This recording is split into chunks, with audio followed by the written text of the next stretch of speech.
Cox's Bazar Kolatoli bypass সড়কের challenge auto solution থেকে প্রায় 20,000 ইয়াবা ট্যাবলেট লুটের অন্যতম হোতা মুজাফফর আহমদ এখনও অধরা। লুট করা এই ইয়াবাগুলো উদ্ধার করতে অটো সলিউশনের মেকানিক আরফাতুল ইসলামকে অপহরণ করেছিল কক্সবাজারের শীর্ষ সন্ত্রাসী পাহাড়তল ইসলামপুর এলাকার নূর মোহাম্মদ। 4-5 দিন হয়েছে, তো আমার কাছে আসছে একটা গাড়ি, এলিয়ন টেকনাফের গাড়ি। ড্রাইভার হচ্ছে ওসমান, কোম্পানির নাম জানি না আমি। তো আসার পরে ও বলতেছে আমার গাড়িটা নষ্ট হয়ে গেছে কলাতলী মোড়, এটা টেনে আনতে হবে। ছেলেরা যাইতে চাচ্ছিল না, তো আমার কল দিছে। আমি চট্টগ্রাম গেছি বেস ওয়েস্টার্নের গাড়ি নিয়ে হোটেল, তো ড্রাইভার সহ গেছি। তো তারপরে ও যখন বলছে আমি ছেলে দুইটা পাঠাচ্ছি সাথে সাথে। পাঠানোর পর গাড়িটা ঠেলে ঠানে এখানে গ্যারেজে নিয়ে আসছে। আইনা হেড নষ্ট হয়ে গেছে, গ্যাসকেট। তো গ্যাসকেটটা যখন নষ্ট হয়েছে, হেড খুলে ছেলেরা কাজ করছে। কাজ করতে গিয়ে দেখে এই সেসেস আছে না স্টার্টিং বক্সের নিচে, সেসেস খাড়া দেখছে নাকি। খাড়া দেখে এখানে কতগুলো ইয়াবার প্যাকেট আছিল, কি তো জানা না। আমার ছেলেরা কখনো দেখছে কিনা এটা আমি জানি না, কিন্তু আমি কখনো সাদা কালা দেখিনি। তো ওই ছেলেরা নিয়ে এখানে মুজাফফর ভাই দাঁড়াইছিল এখানে। তো তারপরে ওরে নাকি দিছে, ওগুলো ও নিয়ে গেছে বাসায়। মেকানিক আরফাতুল ইসলামকে রোহিঙ্গা নূর মোহাম্মদের পাহাড়ি আস্তানা থেকে উদ্ধার করতে গভীর রাতে নগদ 5.5 লাখ টাকা দেন কলাতলী চৌদ্দগ্রাম এলাকার মুজাহের আহমেদ কালুর ছেলে ইয়াবা লুটকারী মুজাফফর আহমদ। মুজাফফরের হয়ে রাতে এসব টাকা পৌঁছে দেন তার ছোট ভাই মুজাম্মেল আহমদ রাকিব। বহু মামলার আসামি রোহিঙ্গা নূর মোহাম্মদের হয়ে মুজাম্মেল থেকে এসব টাকা গ্রহণ করেন কক্সবাজারে আলোচিত ভূমিদস্যু ইলিয়াস সওদাগরের সহকারী কালু। এরপর রোহিঙ্গা সন্ত্রাসী নূর মোহাম্মদের ডেরা থেকে ছেড়ে দেওয়া হয় কলাতলী চ্যালেঞ্জ অটো সলিউশনের মালিক আরফাতকে।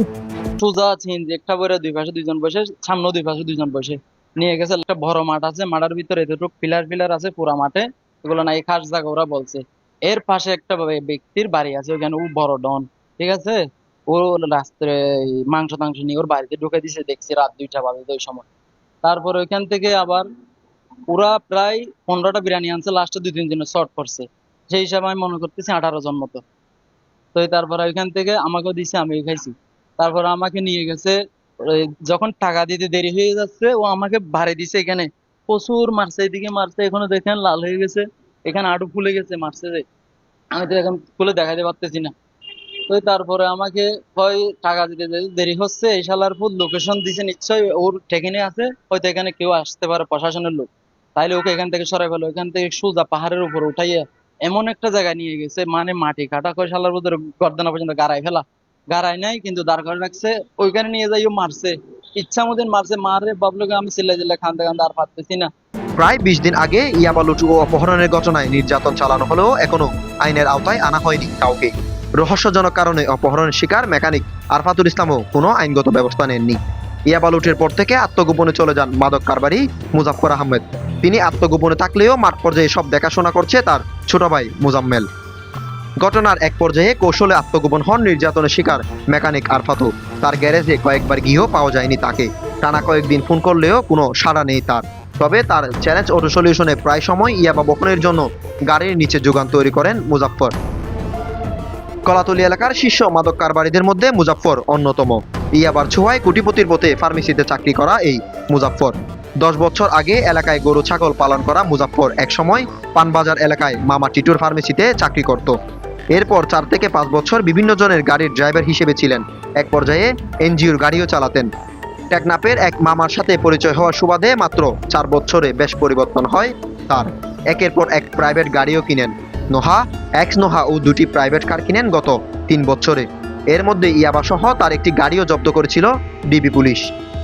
সর্বশেষ 20 দিন আগে কলাতলীতে টেকনাফের একটি প্রাইভেট কার থেকে বিপুল পরিমাণ ইয়াবা লুট করে আত্মগোপনে চলে যাওয়া মুজাফফরের অন্যতম সহযোগী হিসেবে রয়েছে কলাতলী চৌদ্দগ্রাম এলাকার সিএনজি চালক রুবেল ও চৌদ্দগ্রাম এলাকার ড্রাইভার সোহেল। চৌদ্দগ্রাম এলাকার ইলেকট্রিক মিস্ত্রি আমিনও রয়েছে তার পার্টনার হিসেবে। আমিনের ছোট ভাই আইয়ুব বিপুল পরিমাণ ইয়াবা সহ ঢাকায় আটক হয়েছিল। কক্সবাজার থেকে পরিবহন যুগে ঢাকা ইয়াবা নিয়ে ফেরার পথে কুমিল্লা থেকে নিয়ে আসে ফেন্সিডিল। এসব ফেন্সিডিল দেন কলাতলীর হামিদকে। মুজাফফরের ছোট ভাই মুজাম্মেলও মাদকের সাথে জড়িত রয়েছে বলে এলাকায় প্রচার রয়েছে। একসময় টেকনাফে সেই কথিত মামার কাছ থেকে মুজাফফরের নিকট আসা 34,000 ইয়াবা থেকে 1,000 ইয়াবা গায়েব করেছিল মুজাম্মেল। পরে সেই মামাকে 1,000-এর ক্ষতিপূরণ দেন মুজাফফর। একই সাথে বড় ভাইয়ের ইয়াবা লুটের ঘটনায় আরফাতুল ইসলামকে পাহাড়ি আস্তানা থেকে উদ্ধার করতে নূর মোহাম্মদ বরাবরে 5.5 লাখ টাকা দেন মুজাম্মেল। টাকা লেনদেনের সময় মুজাম্মেলের সাথে ছিলেন আজিজুল হকও। মুজাম্মেল থেকে নূর মোহাম্মদের হয়ে মাদকের এই টাকা রিসিভ করেন কালু। পরে কালু এই টাকা পৌঁছে দেন রোহিঙ্গা নূর মোহাম্মদের কাছে। তিনি কক্সবাজার পৌরসভা ৭ নম্বর ওয়ার্ড দক্ষিণ পাহাড়তলী ইসলামপুর নূরনগর এলাকার মৃত সিদ্দিকের ছেলে।